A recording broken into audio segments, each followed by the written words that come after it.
Bienvenidos a la 8 Televisión, bienvenidos al programa semanal Espacio Empresa. Ya saben que este es un programa en el que tratamos siempre de traer a personajes de interés y de actualidad. En esta ocasión contamos con la presencia de Antonio Vela, con el programa que hoy viene patrocinado por Club Cámara Valencia, que es el director gerente de Construcciones Vito. Bienvenido y gracias por estar con nosotros. Muchas gracias a vosotros por la invitación. Antonio, primero preguntarte, ¿qué es Construcciones Vito?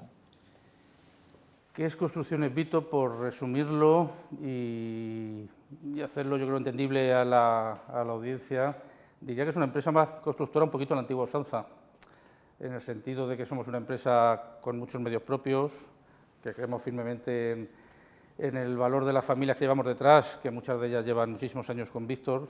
Entonces, desde ese punto de vista, yo la califico de empresa a la antigua usanza, cuando las empresas pues tendrían a subcontratar menos. Al mismo tiempo que también somos una empresa que tratamos de ser lo más moderna posible, como no puede ser de otra manera, y ir implementando todas las herramientas posibles para estar en la vanguardia y ser lo más eficientes posibles.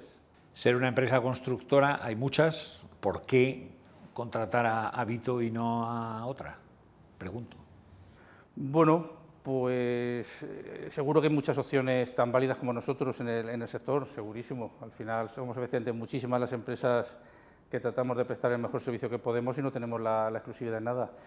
Nosotros, bueno, tratamos de dejar una buena impronta ya por donde pasamos, que cualquier oportunidad de las que hemos venido consiguiendo pues sea una de las muchas que se nos den. No es algo para presumir lo que voy a decir, pero tradicionalmente no hemos hecho gran labor en marketing, sino que es una empresa que buena parte de su crecimiento ha venido por el boca a boca, sin que eso quiera decir que no sea preciso para acceder a nuevos mercados y nuevos clientes la difusión en redes sociales, que lo estamos mejorando últimamente. ¿Cuántos años tiene de vida Vito? Pues se puede decir que de cerca de 25, o concretamente este año yo creo que se hace el año 25, el 25 aniversario que Vito es el acrónimo de Víctor Tormo, que es el dueño y de hecho la razón social es Víctor Tormo SL. Y hace ahora pues 25 años, nosotros lo comentábamos, que arrancó pues muy modestamente en su entorno geográfico, Víctor concretamente de Barcheta y bueno, pues los arranques lógicamente son en aquella comarca. Barcheta concretamente es un pueblecito de cerca de Xàtiva. Entonces ahora hará los 25 años del comienzo de la empresa, que la arranca Víctor, sí. Él, además, no es como es tu caso, que tú eres ingeniero. Él es una persona que no tiene estudios, pero que decide empezar a hacer reformas, me imagino, ¿no? Sí, hombre, a diferencia de mí, por ejemplo, que sí tuve la suerte de que mis padres me pudieran mandar aquí a Valencia, concretamente, ni más ni menos. Sí, porque tú eres de... Yo soy de Gin, de Albacete. Sí. ¿Y a Valencia porque era lo más cercano o...? Porque en ese momento las ingenierías, al menos para nosotros, para los castellano-manchegos, eran fundamentalmente irnos a Madrid o a Valencia. A mí concretamente Valencia me quedaba más cerca, me gustaba como ciudad, que ya la conocía algo, y por eso me decliné por venir a Valencia. Tú estudiaste ingeniería de caminos. Yo soy ingeniero de caminos. Que es una de las más difíciles. Bueno, que lo digan otros o que lo digan las estadísticas, sí, sí. Era dura. ¿Qué te iba a decir? Pero ¿por qué ingeniería de caminos si tu entorno familiar no era ese, no? Pues imagino que por una de esas cosas en las que hay un cruce de caminos... Nunca mejor dicho. Nunca mejor dicho. Un cruce de caminos, no sé si porque estén escritos o no, porque te lo decía previamente, yo he hecho los dientes y mi negocio familiar y lo que yo mamo hasta que vengo aquí es la mecánica y la electricidad del automóvil. Y yo quería hacer, y en mi casa se quería, porque no tengo nadie que estudiara antes que yo, pues una ingeniería vinculada con la mecánica o la electricidad, que en ese momento era la ingeniería industrial. Pero como castellano-manchego, para poderme venir a Valencia, tuve que escoger caminos. Porque si no, hubieras podido ir a... Porque coincidió que justo cuando yo tenía que ir a la universidad, en Castilla-La Mancha abrió la Escuela de Ingenieros Industriales en Almadén, es un pueblecito de Ciudad Real, muchísimo más lejano que Valencia y evidentemente con una universidad politécnica de menos prestigio que Valencia, y las antiguas ingenierías, como tenían, el primer curso era exactamente el mismo, común. Era común, te permitía pues luego cursarlo y pedir el cambio. Pero bueno, al final no me preguntes por qué, pues bueno, haces un grupo de amigos, comienzas unos estudios... O sea, que tú acabaste ingeniero de caminos por casualidad, porque lo normal hubiera sido que tuvieran... Si no llega a estar Almadén tan lejos, te vas a Almadén. Sí, es así, es así. Es así, fue una completa casualidad que en el año 95 que yo tenía que salir a la universidad, que abran una escuela de ingenieros industriales en Almadén, que yo elija otra para venir a Valencia y luego cambiarme. Sí, luego casualidades de la vida también me crucé en Valencia con lo que era, en ese momento fue mi novia, luego mujer, y de una manera completamente casual con una familia de ingenieros de caminos, canales y puertos. También. Que todavía redunda más la casualidad, sí. Pues entonces ya estás rodeado. Sí, rodeado y bien rodeado. ¿Qué te iba a preguntar? Cuando ya decides estudiar ingeniería, acabas y ¿dónde trabajas? Pues cuando yo iba a acabar sucedía algo que hoy quizás a las nuevas generaciones les suene a ciencia ficción, y es que había determinadas titulaciones que incluso un par de años antes de acabar... Ya tenías trabajo. Ya tenías trabajo, sí. Yo empecé mientras... Bueno, en aquella época era así, ¿no? Por lo menos en ese ámbito. Al menos en ese ámbito sí, al menos en las ingenierías y concretamente en la ingeniería de caminos era así. Ahora no sé si es tanto así, aunque seguirán siendo profesionales pues, muy bien formados y seguro que demandados. Y yo empecé a trabajar mientras simultaneaba el último año de carrera en una constructora valenciana, que en ese momento también comenzaba su expansión nacional y su crecimiento, y bueno, ahí es donde pasé buena parte de mi vida, 14 años es mucho. Buena parte de tu vida. ¿Y por qué empiezas a trabajar con Vito? Bueno, porque por circunstancias acabo en esa empresa y de una manera, la verdad es que muy satisfactoria, en el sentido de que creo que era una persona, estoy seguro, era una persona valorada, pero bueno, la verdad es que la actividad en España, como para tantas empresas de la construcción, disminuyó drásticamente, y de las pocas opciones que había para alguien de mi perfil, pues era salir fuera de España y bueno, pues familiarmente no me lo podía permitir. Quiero explicarlo bien para que no parezca soberbia, pero bueno, yo soy hijo único y tengo también bastante Cargas familiares. Necesidad de atender a mis padres, y con el paso de los años más, ya teníamos una familia aquí en Valencia formada, mi mujer estaba embarazada del segundo, y bueno, pensé que no era el momento de salir de España, y la empresa lo entendió también, y bueno, salí. O sea, que para ti fue una oportunidad que Víctor Tormo te ofreciera. Para mí fue una gran oportunidad, sí, porque cuando yo salgo de esta empresa en la que estuve 14 años, no tenía nada. Además coincidió con verano y bueno, pues dices, mira, en septiembre veremos cómo nos reenfocamos, y más alguien como yo que había estudiado pensando en hacer una carrera profesional en un único sitio, como otras generaciones, y salir pues era como un precipicio que te asustaba, aun sin razones lógicas. Y sí, la verdad es que me llamó Víctor, que me conocía y no mucho, yo creo que habíamos estado 3 o 4 veces, y charlamos un par de veces al respecto de sus planes de futuro y dónde veía él que yo podía encajarle y ayudarle. ¿Cuántos años llevas ahora? Casi 9. 9. ¿No te arrepientes para nada del cambio? No, me arrepiento de no llevar 29. Bueno, bromas aparte, arrepentirme no. No me arrepiento de casi nada de lo que he hecho ni de lo que me ha pasado, y aquí pues la verdad es que encabezo un proyecto que... ¿Cuánta gente sois en Vito? Pues lo que es la constructora, siempre estamos en el entorno de las 200 personas. Dos. 200. ¿Qué facturáis más o menos, por ejemplo? Pues el año pasado acabamos casi en 30 millones, y este año por cartera y un poquito por el camino que llevamos esperamos estar en los 40. Este sector, y tú lo has vivido, es un sector que ha padecido crisis cada X tiempo. ¿Cómo se sobrelleva eso? ¿Cómo es capaz de una empresa de estas características, que no es una empresa grande, de sobrevivir a esos avatares que no son pequeños? Pues yo te puedo hablar en primera persona quizás del episodio pandemia, ¿no? Además, que no que fuera una crisis de sector, fue una crisis, bueno, ni siquiera de país, global. Con anterioridad, sin conocer yo a Víctor ni estar en la empresa, pues imagino, y más que imaginar, pues tengo la certeza, por estar 9 años ahí y conocer, que dando pasos siempre muy firmes, midiendo mucho los pasos. El episodio de la pandemia, pues bueno, la verdad es que por suerte lo vivimos con mucha tranquilidad,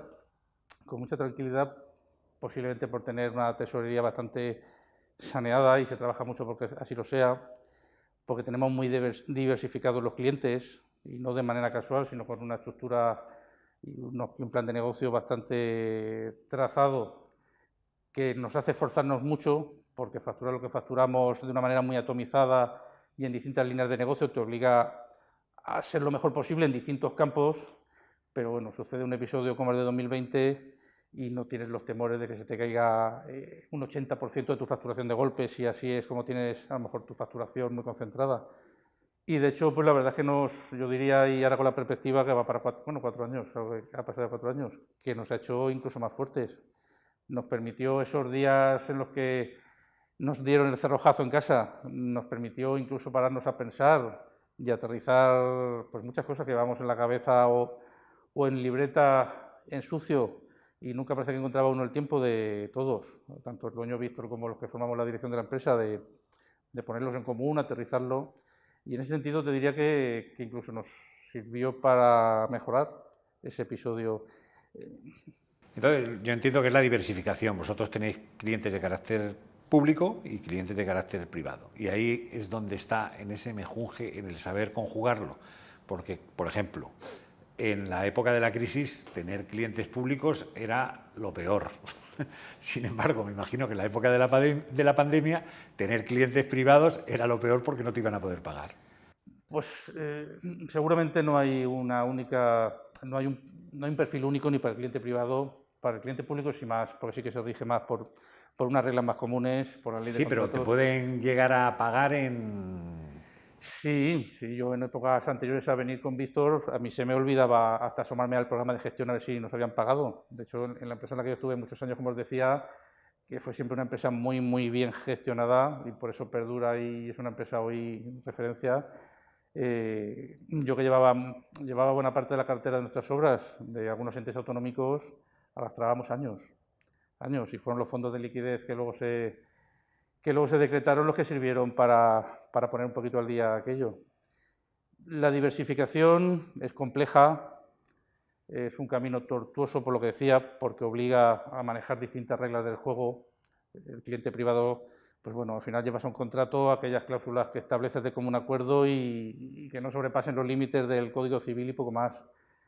Las reglas del sector público son otras, en el marco de la ley de contratos, son muy distintas y saber desenvolverse en las dos no es fácil. Y luego dentro el mestizaje de clientes que hay en el sector privado es amplísimo. El cliente privado es Mercadona y es el arzobispado, por decir algo y por poner dos ejemplos así aparentemente muy distintos. Pero bueno, siendo algo que nos propusimos desde el principio, seguramente Víctor con más convencimiento que yo, al él tener ya una etapa de empresario que yo no, la verdad es que el tiempo nos ha dado la razón en cuanto a que la diversificación, que parece de perogrullo, tiene muchas ventajas y no tantos inconvenientes. Cuando tú acabaste Ingeniería de Caminos, que hace ya ¿cuántos años? Yo empecé a trabajar en 2001 y leí mi proyecto final de carrera en 2002. Va para 22 años, el mes que viene. Me imagino que las tecnologías eran otras, con lo cual las tecnologías han cambiado una barbaridad. Me imagino que también en el sector en el que tú estás. ¿Te cuesta trabajo reciclarte? ¿Cuesta trabajo reciclarse a la gente? Yo creo que no. Seguramente a la gente que a lo mejor le puede pillar una horquilla de edad más avanzada, como es natural, los cambios pues son a lo mejor los que más le cuestan, pero por una ley de vida. Los cambios son brutales. Una de mis primeras obras como técnico la hice por mi tierra, entre Chinchilla y Tobarra, que son dos municipios de Albacete en los que suprimí, era una obra del Ministerio de Fomento de un plan que hubo para suprimir pasos a niveles. ¿Recordáis? Se recordará posiblemente mucha accidentabilidad en pasos a niveles. Y yo recuerdo hoy algo que parece ciencia ficción, como con esos encargados de finca que yo me tenía que poner en contacto para llegar a algunos acuerdos, para acceder a sus campos, a sacar tierras, todavía muchos de ellos comunicaba con una nota que les dejaba en el bar de Pozo Cañada o de Pozo Hondo, ha venido el ingeniero de la obra con mi teléfono y funcionamos así, y no hace 100 años, hace 22. La transformación es imparable y no es un lema solamente debe serlo de empresa o de marketing. Es que en un sector con tantísimas empresas como hay en la construcción, o realmente intentas ir a ser lo más eficiente posible en el uso de los recursos, o es difícil perdurar. ¿El I+D es importante en vuestra empresa? El I+D es imprescindible. Y lo que pasa es que me temo que hacemos muchísimas cosas, algunas que sí las tenemos claramente identificadas con I+D y otras que posiblemente las hacemos de una manera casi intuitiva sin asociarlas a I+D. pero en el día a día, en septiembre Cámara de Comercio nos dio el premio a la mejor empresa de la Comunidad Valenciana en transformación digital, en una apuesta pues muy personal del dueño, de Víctor. Los demás que vamos detrás sumamos todo lo que podemos. ¿Qué supone una transformación digital en una empresa como la vuestra? ¿En qué cambios tenéis que hacer? ¿O cómo habéis implementado esa cuestión? Pues no tenemos ni que hablar de pasado, tenemos que hablar de un proceso iterativo, continuo, en el que hay una componente tecnológica. Nosotros estamos desarrollando una plataforma desde hace, pues sí, el gran empujón vino esos meses de confinamiento, una plataforma propia con programadores. O sea, la plataforma la hicisteis en el COVID. Digamos que empezamos a sentar las bases de todo aquello que llevábamos en la cabeza y en la mochila, los que habíamos venido aquí con años de experiencia, en la propia que arrastraba Víctor. Lo acabamos de llevar al papel y acabamos de materializar un poco el esbozo de lo que era una herramienta que hoy, 4 años después, está muy avanzada y prácticamente con todos sus módulos, o la mayoría de ellos ya en ejecución, en uso. ¿Eso para qué sirve esa transformación digital? ¿Para abaratar costes? ¿Para abaratar tiempo? ¿Para mejorar la productividad? ¿Para mejorar lo que hacéis? Pues yo creo que todo lo que has dicho va íntimamente ligado. Al final nuestra plataforma, por ejemplo, permite que los proveedores accedan directamente, con las ventajas que eso significa y con los tiempos que se eliminan en cuanto a las entregas de documentación, espárragos, no voy a decir ya con el FAS, que el FAS ya pertenece al pasado.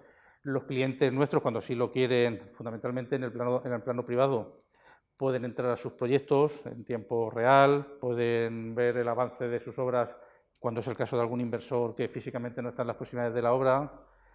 Internamente, el optimizar todos los procesos, que son muchos. La verdad es que creo que somos de los sectores posiblemente más anárquicos, o sea, más anárquicos no, menos digitalizados y en los que cuesta un poquito más vencer esas inercias históricas. A tu pregunta, realmente, en el fondo, reducir costes, pero sin obviar la calidad, porque va íntimamente ligado. Una obra que no esté bien hecha y que pueda tener unos costes posteriores de reparaciones y demás, además de que tiene unos daños de imagen terribles y que posiblemente sirvan para cerrarte pues muchas de esas puertas que cuesta tanto abrir, como los propios costes que tiene de manera directa en la cuenta de resultados. ¿Vosotros tenéis también problemas, como hay otros sectores, por ejemplo el sector lógicamente informático, tiene problemas en cuanto a la retención de talento, a la posibilidad de adquirir gente que salga de la universidad ya preparada? ¿Tenéis ese problema o no? Lo tenemos lógicamente. Somos un sector que estamos inmersos en una sociedad donde es un problema generalizado. Nosotros tenemos las singularidades que tengamos y algunas que particularmente creo que no hagan que sea especialmente atractivo el sector para los jóvenes. A tu pregunta, pues yo la dividiría en 2 planos. Lo que es el plano, digamos, de la mano de obra, que ya era un problema pues desde muy lejos, que no va a mejor, sino a peor. A peor, sí. Porque la formación profesional no ha dado en el clavo en ese aspecto. Bueno, yo voy a hablar con Antonio Vela y no puedo, con lo que diga, impartir doctrina. Yo creo que no se ha apostado suficientemente desde las administraciones públicas. Yo creo que desde la sociedad se sigue viendo todavía, posiblemente se esté venciendo un poquito esa inercia, como pues un segundo plato, ¿no? Pasaba en mi generación, nadie se planteaba en mi generación mandarnos a la formación profesional y que era ese horror. En mi pueblo, por ejemplo, que yo lo pongo ejemplo de muchas cosas buenas y algunas malas. Ingenieros de caminos y arquitectos no sé cuántos seremos, estamos todos fuera. Pero un fontanero, cuando en invierno hay que arreglar un calentador, no lo hay. Y sí, los problemas los tenemos porque es algo... Se ha abandonado el mundo de las profesiones habituales, lo que has dicho tú, fontaneros, electricistas, carpinteros. Por completo. Y entonces cuando vosotros tenéis que abordar una obra, ¿cómo encontráis esa gente? ¿O os cuesta un dineral? Pues nosotros lo abordamos y creo que tenemos ahí un factor diferencial importante respecto a otras muchas, porque los tenemos en casa. Tenemos de esos 200 como número aproximadamente medio en el que siempre estamos, muchos de ellos son personas o trabajadores que arrancaron con Víctor hace 20 y tantos años.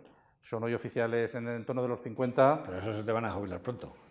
Bueno, esos comienzan una parte de su vida en la que lo suyo sería que detrás vinieran aprendices y la verdad es que, y desgraciadamente, miras hacia atrás y no viene casi nadie.